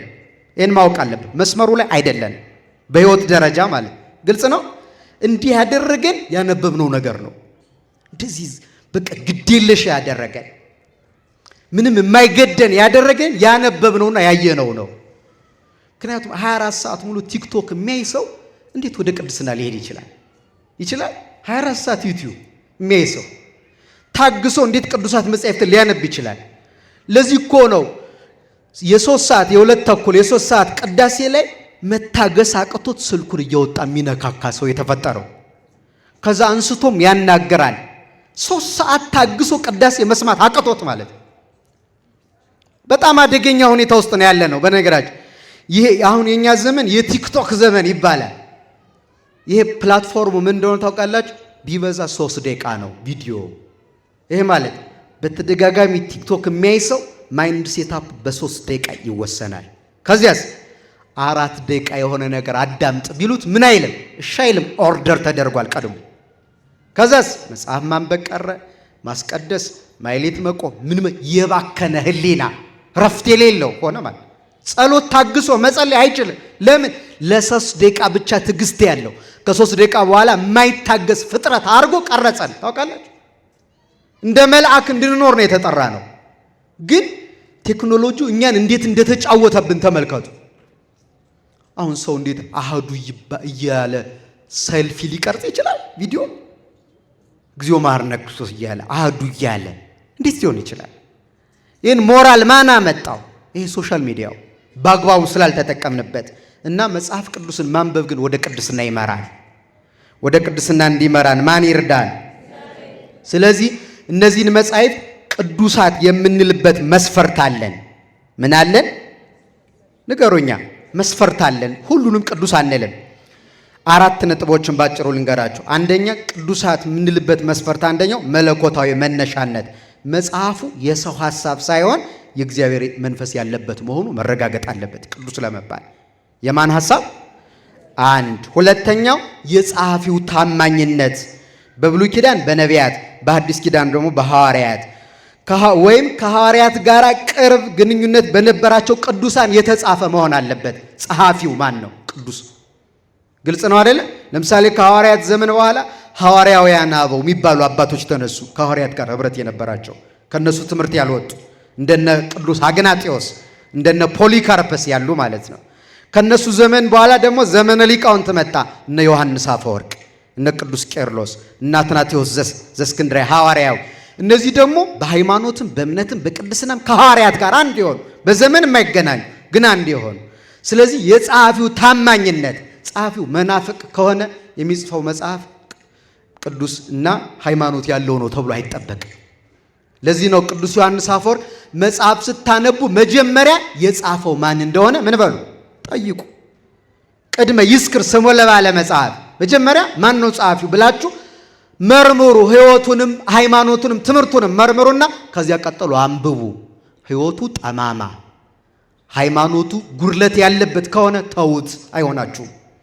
መጽሐፉን አንብባችሁ ከዚያ ጥሩ እንኳን ቢሆን ወደ ሰውየው ሕይወት ስለምትማረኩ አያችሁ። ለዚህ እኮ ነው በቤተ ክርስቲያን አገልግሎት ውስጥ የምናልፍ ሁላችንም በየተራው አስተማሪም፣ ጳጳስም፣ ፓትርያርክም፣ መምህርም፣ ዘማሪም ሕይወቱ አስተማሪ ሃይማኖቱ የቀና ሕይወቱ ደግሞ በሚችለው አቅም አስተማሪ ይሁን የሚባለው እዚህ ሲያገለግል ስናየው እግዚአብሔር በሰጠው ጸጋ ያ ሰው ይማርካል። ግልጽ ነው አይደል? ይማርካል። አገልግሎቱን እንወደዋለን ወይ ድምፁን እንወደዋለን ወይ ሲያስተምር የሚያስተምርበትን መንገድ እንወደዋለን። ሃይማኖቱ ጉድለት ካለበት ሰውየውን እንወደውና ወደ ጎደለው ሃይማኖቱ እንሳባለን፣ ወደ ተጣመመ ሕይወቱ። ለዚህ ነው ብዙ ምዕመናን በመጀመሪያ በእነዚያ ሰዎች ይማረኩና ተው ይጎዷችኋል፣ የቤተ ክርስቲያን ሰዎች አይደሉም ሲባል መመለስ የሚያቀተን በዚህ ምክንያት ነው። ይህን ማስተዋል የቤተ ክርስቲያን ያልሆኑ አጥማቂዎች ካህናትም ጭምር ልብሱን የገዙ ሌሎቹንም ጭምር በሳቸውማ አትምጡብኝ እስከ ማለት የምንደርሰው መጀመሪያ የምናየው እነማንን ስለሆነ የሚያገለግሉትን አገልግሎት ግን ሰዎቹን ነው ማወቅ ያለብን። የቤተ ክርስቲያን ሰዎች ናቸው ወይ? ሃይማኖቱን የቀና ሃይማኖት አላቸው ወይ? የሐዋርያት ሃይማኖት ብሎ መጠየቅ ይገባል። ከቃሉ ጋር ናቸው። ሶስተኛ የሃይማኖት ቀጥተኝነት፣ በመጽሐፍ ውስጥ ያለው ትምህርት ቤተ ክርስቲያን ከመጀመሪያዎቹ ከሐዋርያት ጀምሮ ካስተማረችው ትምህርት ጋር የማይጣላ መሆን አለበት። መስማማት፣ በዘመን ላንገናኝ እንችላለን፣ በትምህርት ግን አንድ ነን። ምክንያቱም እቺ ቤተ ክርስቲያን ወነአምን በአሐቲ ቅድስት ቤተ ክርስቲያን እንተ ላዕለ ኩሉ ጉባኤ ዘሐዋርያት፣ ሐዋርያት በሰበሰቧት በአንዲት ቅድስት ቤተ ክርስቲያን ምን እንላለን? እናምናለን ነው የምንለው። ከነሱ መውጣት አይችልም አንድ ሰው። ስትለኩትም ሰውም በዚህ ነው። ልክ ነው አይደለም የምንለው ከሐዋርያት ትምህርት ጋር አንድ ነው ወይስ ወጥቷል ብላችሁ ነው የምትለኩት። ለዚያ ግን ትምህርት ይጠይቃል። በእርግጥ አራተኛው የዘላቂነትና የዓለም አቀፋዊነት ተቀባይነት፣ መጽሐፉ በአንድ ውስን አካባቢ ብቻ ተቀባይነት ያለው ሳይሆን በዓለም አቀፍ ወልድ ዋሂድ ብለው በሚያምኑ አብያተ ክርስቲያናት ዘንድ ትምህርቱ ተቀባይነት ሊኖረው ይገባል። ለምሳሌ እኛ ወደ 6 የምንሆን አንድ ዶክትሪን ያለን በዓለም ዓለም ማለት ነው። ግልጽ ነው። እነሱ ሶሪያ፣ ህንድ፣ አርመን፣ ኤርትራ፣ ኢትዮጵያ፣ እስክንድሪያ፣ ግብጽ ማለት ነው። እነዚህና የመሳሰሉት አንድ ነው የምናምነው። ስለዚህ ትምህርታችን ከዚህ አንጻር እየተለካ ነው። ልክ አይደለም ልክ ነው የሚባለው እንጂ የሆነ አካባቢ የሆነ ሰው ትምህርት ይዞ ቢመጣ የሆነ አካባቢ ስለተቀበለው ብቻ ትክክል ነው አይባልም። ቅዱሳን የምንላቸው በእነዚህ በአራቱ ተለክተው ነው። እነዚህን የመለካት ቀኖና የመስራት ቁጥራቸውን የመወሰን ስልጣን የማን ነው ከተባለ የቤተ ክርስቲያን ነው። ግለሰብ አይችልም። ቤተ ክርስቲያን ማን ነው ካላችሁኝ የካህናት ጉባኤ ወይም ስልጣን ያላቸው። ለምሳሌ የመጀመሪያውን ቀኖና ቤተ ክርስቲያን የሰሩት ሐዋርያት ናቸው። ግልጽ ነው አይደል? ከዚያ በኋላ ደግሞ በየዘመኑ የተነሱት አባቶች ናቸው ቀኖና የሚሰሩት። አሁን መጽሐፍ ቅዱስ 81 ነው። ብሉይ ኪዳን 46፣ ሐዲስ ኪዳን 35 ነው። ሲደመር ስንት ሆነ? 81። ይህን ቁጥሩን የሰሩልን ሐዋርያት ናቸው። መጀመሪያ እግዚአብሔር የገለጣቸው ቅዱሳት መጻሕፍት 10 ስሮች የሚባሉት 81 ናቸው ያሉን ሐዋርያት ናቸው። ቀጥሎ ይህን ያጸኑልን ደግሞ አርዮስን ለማውገዝ በኒቅያ በዛሬዋ ቱርክ ማለት ነው የተሰበሰቡት 318ቱ ሊቃውንት በ325 ዓመተ ምህረት ቅዱሳን ጳጳሳት እነሱ ናቸው። ፍትሐ ነገሥት አንቀጽ 2 ላይ የቤተ ክርስቲያን ቅዱሳት መጻሕፍት 81 ናቸው ያሉን። 10 የሚባሉት ማለት መጽሐፍ ቅዱስ የሚባለውን ማለት ነው። ሌሎቹን አዋልድ የሚያጠቃልል አይደለም ማለት ነው እነሱ የወሰኑት። እሱም በሌላ መንገድ የምናየው ሆኖ ስለዚህ ዛሬም የቅዱሳት መጻሕፍትን ጉዳይ የሚመለከተው ማን ነው ከተባለ ቅዱስ ሲኖዶስ፣ ከዛ ደግሞ የሊቃውንት ጉባኤ ከቃሉ ጋር ናቸው። እግዚአብሔር ከሁላችን ጋር ይሁን። ስለዚህ የመጽሐፍ ቅዱስ ቀኖና የሚወስቱን እነዚህ ናቸው። በቅዱሳት መጻሕፍት ዘንድ 2 አይነት የቅዱሳት መጻሕፍት ሐሳቦች አሉ። አንዱ መጽሐፍ ቅዱስ ነው፣ ደጋግሜ ተናግሬዋለሁ። ሁለተኛው አዋልድ መጻሕፍት ይባላል። በዝርዝር በጥልቀት አንብባችሁ ትደርሱበታላችሁ። መጽሐፍ ቅዱስ የምንለው ቀደም እንዳልኩት የብሉይና የአዲስ ኪዳን መጻሕፍት ስብስብ፣ ብሉይ ኪዳን 46 አዲስ ኪዳን 35 ነው። በውስጡ የክርስትና እምነት ስርዓትና ሕይወት በውስጡ ይገኝበታል ማለት ነው። ቁጥሩ 81 ነው። የእግዚአብሔር ቃልና የማዳኑ ምስክር ነው መጽሐፍ ቅዱስ። አዋልድ መጻሕፍት የምንላቸው ደግሞ አዋልድ ማለት ልጆች ማለት ነው። አባታቸው ማን ነው ማለት ነው? መጽሐፍ ቅዱስ ነው። የመጽሐፍ ቅዱስ ልጆች ናቸው ማለት። ልጅ ደግሞ አባቱን ነው የሚመስለው አይደለ? ነው ጎረቤቱን ነው። ጎረቤቱን ከመሰለው አባቱ ጎረቤቱ ነው ማለት ነው። ማን ነው የሚመስል? አባቱን። ስለዚህ እነዚህ አዋልድ መጻሕፍት የሚባሉት ሐሳባቸውን ስንመረምራቸው ከመጽሐፍ ቅዱስ የማይወጡ ናቸው። አዋልድ መጻሕፍት የሚባሉ ውዳሴ ማርያም ብንል፣ ቅዳሴ ማርያም ብንል፣ ሌሎቹ ቅዳሴው፣ ፍትሐ ነገሥቱ የመሳሰሉት የቅዱስ ያሬድ ድርሰቶች እያንዳንዱን በጥበብ ቅድም የሚፈጨውን ፈጭተን በቀጥታ የሚበላውን በልተን ብናየው ከመጽሐፍ ቅዱስ ሐሳብ አይወጡም። ምናልባት ግን በየዘመናቱ የው ጠላቶቻችን ስለማያርፉ እንደምታውቁ ስለማያርፉ አንዱ ቤተክርስቲያን ከሚያጠቁበት መንገድ አንዱ በህትመት ጊዜ የማይሆን ከትምህርታችን ጋር የማይሄድ ስርዋጽ የሆነ ቃል በማስገባት ያንን ደግሞ አብዝቶ አሳትሞ በማሰራጨት ቤተክርስቲያን ሲዋጉ ኖረዋል ከቀድሞ ዘመን ጀምሮ። ስለዚህ አዋልድ መጻሕፍት ላይ እንደዚህ በስርዋጽ የገቡ ግን ከምንጩ ከመጽሐፍ ቅዱስ ጋር የማይስማሙ ቢኖሩ ወይ በግድፈተ ጸሐፊው ሲጽፍ ረስቶት ያስገባው። ለምሳሌ ልንገራችሁ። አንድ ድጓ የሚያርሙ የቤተ ክርስቲያን አባት ነበሩና ሲያርሙ ባለቤታቸውን እያረሙ ድንች አቀረበችላቸው። ድንች ስታቀርብላቸው ሳይላጥ ነው ያቀረበችላቸው እና እያረሙ ድንቹን እንድትልጠው ስለፈለጉ ማለት ነው መጽሐፉ ላይ ድንቹን ላጨው ብለው ጻፉ። ሰምታችሁኛል? ሐሳባቸው ምኑ ጋር ስለሆነ እዚያ ጋር ስለሆነ አሁን ይህን መጽሐፍ ያገኘ ሰው ይህንን አይቶ ቤተክርስቲያን መናቅ አይችልም። ምክንያቱም እሳቸው ድንገት ሕሊናቸው ተከፍሎ ከመጽሐፉ ሐሳብ ወጥተው የጻፉት ነው። ግድፈተ ጸሐፊ የሚባለው ይሄ ነው ማለት እንጂ እኛ ድንች ስለመላጥ መጽሐፍ ቅዱስ ምን አደከመው? አይጠፋን፣ ከራበን አይጠፋን ማለት እንዴት እንደሚበላ እና ከዚህ የተነሳ የሚታዩ ናቸው። ባጭሩ መጽሐፍ ቅዱስ ምንጭ ነው። አዋልድ መጻሕፍት ደግሞ ከመጽሐፍ ቅዱስ የተቀዱ ወንዞች ናቸው። ደህና መሻችሁ።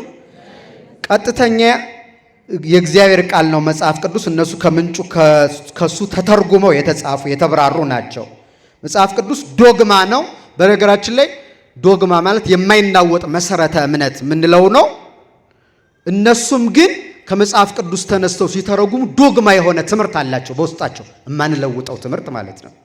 ሌላውንም ቢሆን ሌላ አዲስ ነገር አይፈጥሩም። አዋልድ መጻሕፍት ከመጽሐፍ ቅዱስ ተነስተው የሰው ሕሊና እንዲረዳው እያረጉ እያራቀቁ እየተረጎሙ እያመሰጠሩ መሄዱ ናቸው። እንደምታውቁት ሰው ኃጢአት እየሰለጠነበት ሲሄድ የመረዳት አቅሙ እየቀነሰ ስለሚሄድ ትርጓሜ አስፈለገ ማለት ነው እንጂ ቀድሞማ እንኳን ትርጓሜ መጽሐፍም አላስፈለገንም ነበረ። በነገራችን ላይ መጀመሪያ ሐዋርያት ሲያስተምሩ የተማሩት ምዕመናን ትርጓሜ ሳይተረጎም ይገባቸው ነበረ። ለምሳሌ ማቴዎስ የጻፈውን ያን አስተምሯቸው ገብቷቸው በክርስቶስ አምነው ተጠምቀው ቆርበው የሚኖሩ ነበሩ። እየቆየ ግን ሰው ከጽድቅ እየራቀ ለኃጢአት እየቀረበ ሲሄድ መጽሐፍ ቅዱስን አንብቦ የማይገባው አእምሮ የታስታው እነዚህ የኤማውስ መንገደኞች መጽሐፉን አንብበዋል፣ ግን አእምሯቸው ተዘግቷል። ስለዚህ ጌታ እየተረጎመ እያብራራ ሲነግራቸው ትዝ እያላቸው መጣ። ቅዱሳት መጻሕፍትን ያስተውሉ ዘንድ አእምሯቸውን ከፈተላቸው ነው የሚለው። ይዘጋል አእምሮ፣ ስለሚዘጋ ያን ከፍቶላቸዋል ማለት ነው ጌታ። በኋላ ለካ እየተረጎመ ሲነግረን ልባችን ይቃጠልብን የነበረ ለዚያ ነው እሱ ስለሆነ ነው ብለው አወቁት ይላል። አሁን ስለዛ እንደዚህ ስለሆነ ትርጉም ያስፈልገው በዚህ ምክንያት ነው ባጭሩ ማለት ነው። ጥቅሙን በተመለከተ በብዙ መንገድ ተገልጿል። በተለይ ቅዱስ ዮሐንስ አፈወርቅ ያነሳው ላንሳና ትምህርቴን ወደ ማጠቃለል ልምጣ። ቅዱሳት መጻሕፍት ጥቅማቸው ይላል ዮሐንስ አፈወርቅ ልቡናን ማለዘብ የሚቻለው መጻሕፍትን በመመልከትና በመማር ነው። ልባችን እርጋታ እንዲኖረው እንዲለዝብ የሚያደርገው እሱ ነው ይላል። ይቀጥልና የለዘበ ልቡና ደግሞ ሃይማኖትን ከክደት፣ ብርሃንን ከጨለማ፣ ጽድቅን ከኃጢአት፣ ጠማማውን ከቀና፣ መናፍቁን ከሚያምነው ለይቶ ያውቃል ይላል። የማይለዝብ ከሆነ ግን ሁሉ አማኝ ነው የሚመስለው፣ ሁሉ መምህር ነው የሚመስለው፣ ሁሉ ሃይማኖት ነው የሚመስለው፣ ሁሉ ጽድቅ ነው። በጽድቅና በኃጢአት መካከል ያለውን ደንበር የምንለየው በቅዱሳት መጻሕፍት ሐሳብ ነው ማለት ነው። ከኔ ጋር ናቸው አይደለም? ስለዚህ ይሄንን በተመለከተ መማር ይገባል ይላል ሊቁ። ሌላኛው ሰዎች እየካዱ እንዳይወጡ ከሃይማኖት መጻሕፍት መምህራን ከወሰኑት እንዳይወጡ ማንበብ መጠንቀቅ ይገባቸዋል ካለ በኋላ ይህም በማድረጋችን ምክንያት ልባችን በሃይማኖት እናጸናለን ይለናል ቅዱስ ዮሐንስ አፈወርቅ። በመጨረሻ በቅዱሳት መጻሕፍት ትምህርቱ ሰፊ ቢሆንም አንድ ነጥብ አንስቼ ላብቃ። እሱ ምንድን ነው? አሁን ይህን ሁሉ ጥቅማቸውን ምን ማለት እንደሆነ አብራራን። ልምድ የለንም አብዛኞቻችን የማንበብ። እንዴት እናምጣው ያንን ልምድ? መጻሕፍትን የማንበብ 24 ሰዓት ስልክ ላይ ተጥዶ ከመዋል መጽሐፍ ወደ ማንበብ እንዴት እንምጣ? እንዴት ያ ደግሞ በነፍስ በስጋ እንዴት እንደሚጠቅመን አይተናል። ልምዶቹን ልንገራችሁና ላብቃ። የመጀመሪያው መንፈሳዊ ዝግጅትና የጸሎት ስርዓት ሊኖረን ይገባል። መንፈሳዊ ምን ዝግጅትና የምን ስርዓት?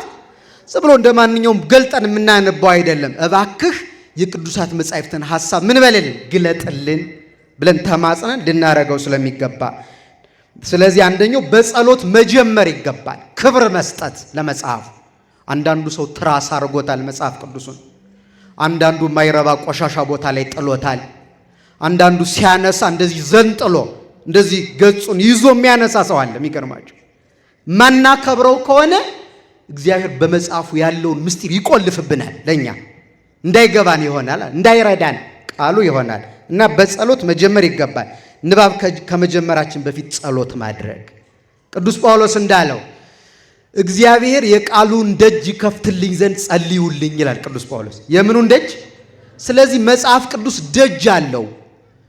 ቁልፍ ያልያዘ ሰው አይከፍተውም። ቁልፍ ያዘ ነው የሚከፍተው። ቁልፉ ምንድነው? ጸሎት ነው።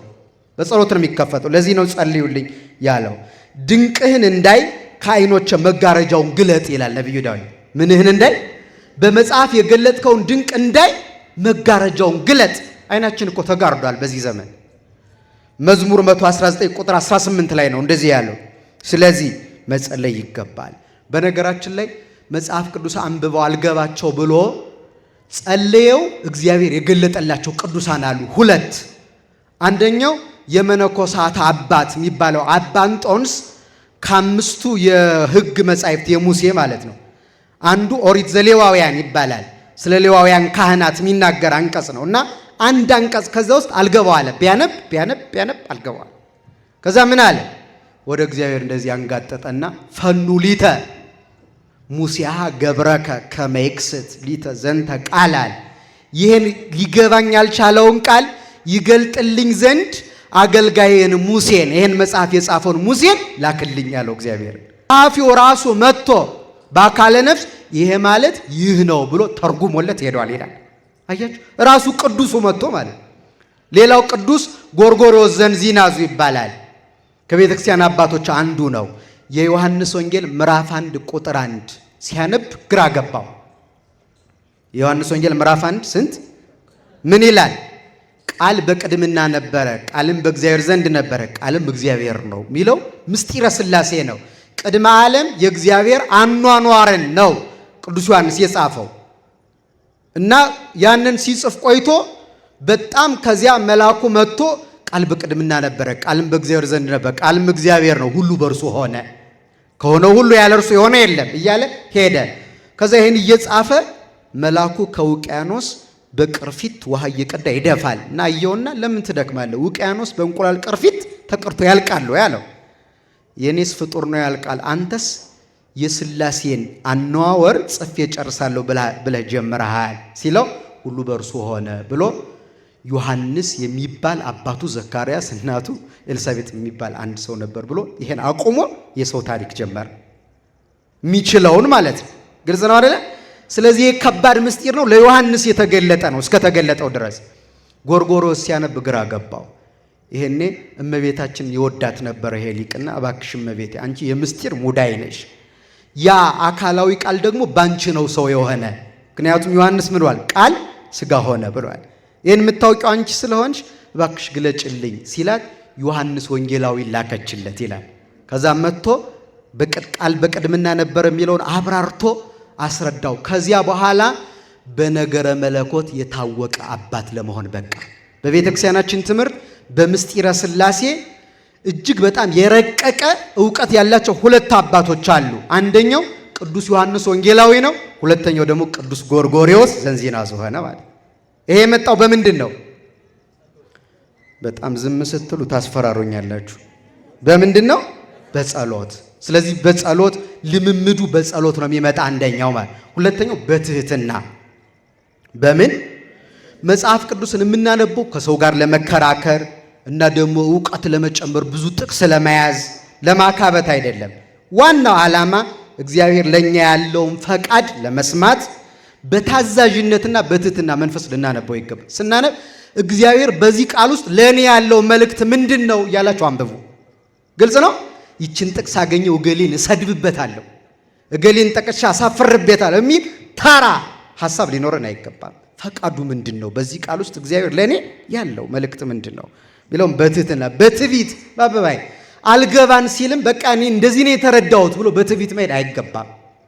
እግዚአብሔር እስኪገልጥልን መምህራን እስክንጠይቅ መጠበቅ ይገባል። ስለዚህ አንደኛው መንፈሳዊ ዝግጅትና የጸሎት ስርዓት። ሁለተኛው ለምንድን ነው በትዕቢት እንዳናነብ ምንፍቅና እንዳይመጣብን። ለምሳሌ አርዮስ እንደዚህ ነው የሆነው። ከተረታ በኋላ ራሱ መጻሕፍት ጠቅሰው አስረድተው ሲያሸንፉት ያልተመለሰው ትዕቢት ስለያዘው ነው። ሲያነብ መጽሐፉን በትዕቢት ነው ያነበበው። በትህትና ቢሆን ኖሮ ሰው ሲመክረው ይሰማ ነበረ። ዝርዝር አልገባም አርዮስ ስለተሸነፈበት ሐሳብ። ሁለተኛ ስርዓታዊና ተከታታይነት ያለው የንባብ እቅድ ሊኖረን ይገባል። ለምሳሌ የተወሰነ ጊዜና ቦታ መመደብ። ጠዋት የሆነች ሰዓት፣ ማታ ደግሞ የሆነች ሰዓት ሊኖረን አይገባም? ለመጽሐፍ ቅዱስ ንባብ ሊኖረን ይገባል። እና ሰዓት መመደብ፣ ቦታ ደግሞ ጸጥ ያለ ቦታ መምረጥ፣ ጮት የሌለበት ሰከነን የምናነብበት ቦታ መምረጥ ይገባል። ከመኝታ በፊት የተወሰነ ሰዓት፣ ከመኝታ በኋላ ደግሞ ከጸሎቱ ጋር እንደዚሁ የተወሰነ ሰዓት ለመጽሐፍ ቅዱስና ለቅዱሳት መጻሕፍት ንባብ ጊዜና ቦታ ሁኔታ መድቡ። ሌላው በእቅድ መመራት።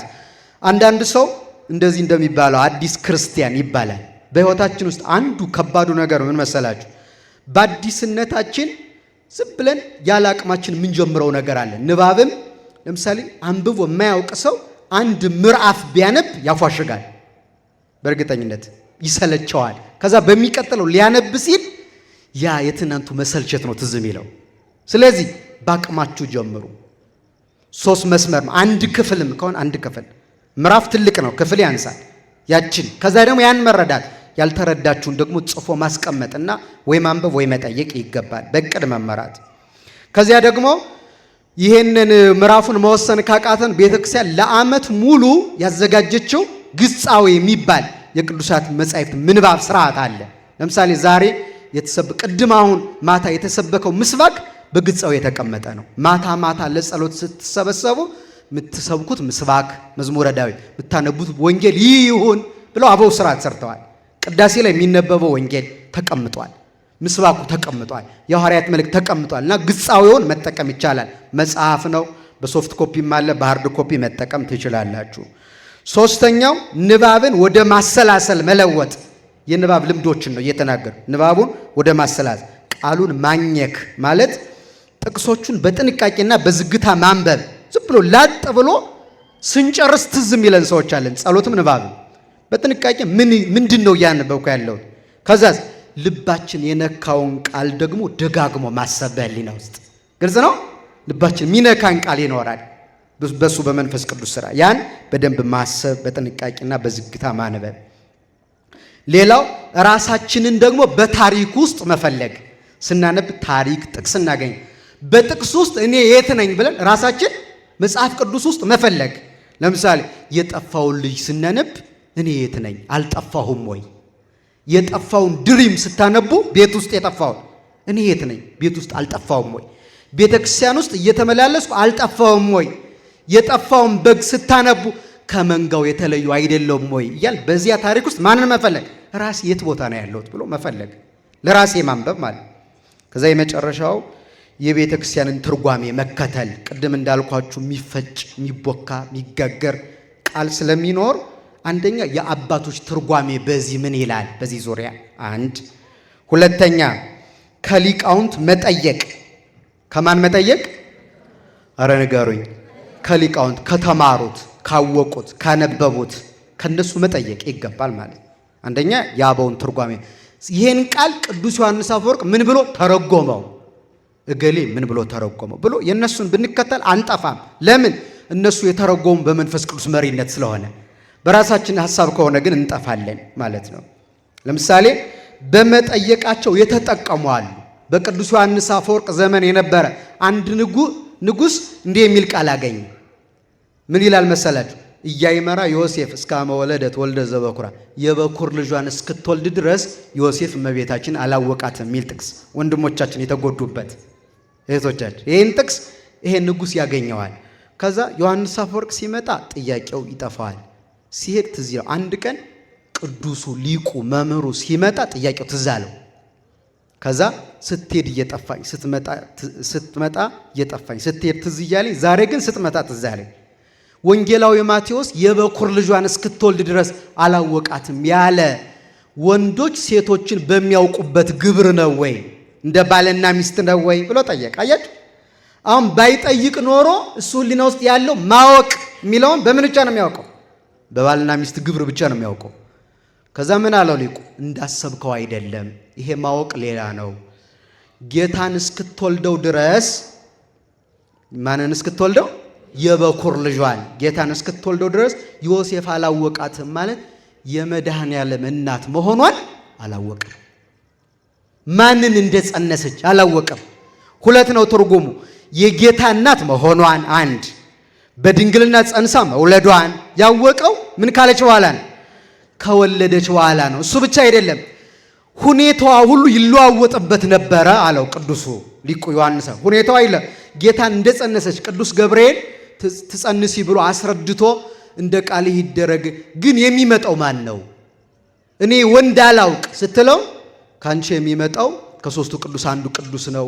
መንፈስ ቅዱስ ወደ አንቺ ይመጣል፣ የልዑል ኃይል ይጋርድሻል፣ ለእግዚአብሔር የሚሳነው ነገር የለም ብሎ አስረዳት። በጣም ጥሩ፣ ለእግዚአብሔር የሚሳነው ነገር የለም፣ ግን ሲመጣ ከኔ ምን ይፈልጋል? ደግሞ አይተኸው ታውቃለህ ወይ አለችው እመቤታችን። ቅዱስ ገብርኤል አይተኸዋል ወይ? እኛ አይተነው አናውቅም። በማይታይ ብርሃን ውስጥ ይኖራል። ምንም ልታደርጊለትም አትችይም። ሁሉ በእጁ ሁሉ በደጁ ስለሆነ አላትና እንደ ቃል ይሁንልኝ ስትለው አካላዊ ቃል በማህፀኗ ሲቀረጽ ፊቷ ተለዋወጠ ይላል እመቤታችን። ሲለዋወጥ ቅዱስ ገብርኤል ያ በአንድ ህብረ መልክ የማናውቀው ጌታ አሁን በማህፀንሽ አድሯል አላት። ፊቷን አይቶ ጌታን እስክትወልደው ድረስ አንዳንድ ጊዜ ነጭ ትሆን ነበር፣ አንዳንድ ጊዜ ቀይ እንደ ጽጌረዳ አበባ፣ አንዳንድ ጊዜ አረንጓዴ ትሆን ነበር። መልኳ ተለውጦ ማንነቷ ተለውጦ አይደለም። ይሄን ሊቁ በምሳሌ ሲያብራራ በብርሌ እንዳለ መጠጥ። አሁን በብርጭቆ ጠጅ ብትቀዱ ብርጭቆ ምን ነው የሚመስለው? ጠጁን አይደል መልክ የሚይዘው። ጠላ ብትቀዱ ወይን ብትቀዱ በውስጡ የተቃዳበትን መጠጥ ነው መልኩ የሚይዘው። ጌታም ይሄ ነው ተብሎ የማይመረመር ጌታ ስለሆነ በማይጸኗ ይለዋወጥ ነበር መልኳ። ከዚያስ ስትወልደው ግን ያ መለዋወጥ አቆመና በአንድ መልክ አያት። የወለደችውም ጌታ እንደሆነ ኮከብ በሰው ቁመት ልክ ከሰማይ ወረደ። ሰብአ ሰገልን የሚመራው ከሩስ ምስራቅ አገር ኃያላን ነገስታት ወርቅ፣ ዕጣን፣ ከርቤ ሊገብሩለት መጡ። እረኞችና መላእክት በቤተልሔም ስብሐት ለእግዚአብሔር በሰማያት ወሰላም በምድር ስምረቱ ለሰብእ ብለው ማመስገን ጀመሩ። ይህን ሲያይ የወለደችው አምላክ ወልደ አምላክ መሆኑን አወቀ። አያችሁ፣ ይህን መጠየቅ ነው የሚያስረዳው ማለት ነው። ጠይቀን ተረድተን በሕይወት እንድንኖር ማን ይርዳን? የመጨረሻው ግን የቅዱሳት መጻሕፍት ሐሳብ የመጨረሻው ወደ ተግባር መለወጥ ነው። ማወቅ ብቻውን አያጸድቅም። ግልጽ ነው። ሁለት ነገር በሕይወታችን ውስጥ እንሰንቅ ክርስቲያኖች። ጥቅስ አውቀን ዕውቀት ኖሮን ሕይወት የሌለን ከሆን አንጸድቅም። በምንችለው አቅም ደግሞ ሕይወት እየተለማመድ ጥሩ ክርስቲያናዊ ሕይወት ኑሮን ደግሞ ዕውቀት ከሌለንም የሰይጣንና የመናፍቃን መጫወቻን ምን ሆነው። በተለይ እንደ መናፍቃንና ቤተክርስቲያንን ሳያውቋት እንደሚጎዷት ሰዎች እንዳንሆን እንማር፣ እናንብብ፣ ሳናውቅ እንዳንጎዳት። በነገራችን ላይ ስለማያውቁ ነው የሚጎዷት። ይህንን ሐዋርያው ብሏል። ቢያውቁስ ኖሮ የክብርን ጌታ ባልሰቀሉት ነበር ብሏል። አላወቁትማ። አያችሁ፣ አለማወቅ ጌታን እንድንሰቅለው ያደርጋል ማለት ነው። ዓለም በርባንን ፈቶ ክርስቶስን የሰቀለው መሰረታዊ የእውቀት ችግር ስለገጠመው። ሐሳቤ ግልጽ ነው። ስለዚህ ማወቅ ደግሞ እንደ ፈሪሳውያን እያስመሰልን እየኖር ቤተክርስቲያንም ጎርተን ራሳችንም ተጎርተን እንዳንኖር ደግሞ በምናነበውና በምንማረው የቅዱሳት መጻሕፍት ሐሳብ ሕይወታችን እንለውጥ። ያኔ ዕውቀት አለን፣ በቃልም በመጽሐፍም ተከራክረን ሃይማኖት እንጠብቃለን፣ እኛ እንጸናለን። ከዚያ ደግሞ በሕይወታችን ደግሞ እንደ ፋና እያበራን እስከ ዳግም ምጽአቱ ድረስ ቤተክርስቲያናችን በክብር እንጠብቃለን። ለዚህ የእግዚአብሔር ቸርነት፣ የእመቤታችን አማላጅነት፣ የቅዱሳን ጸሎት ይርዳን። ይቆየን። አሜን።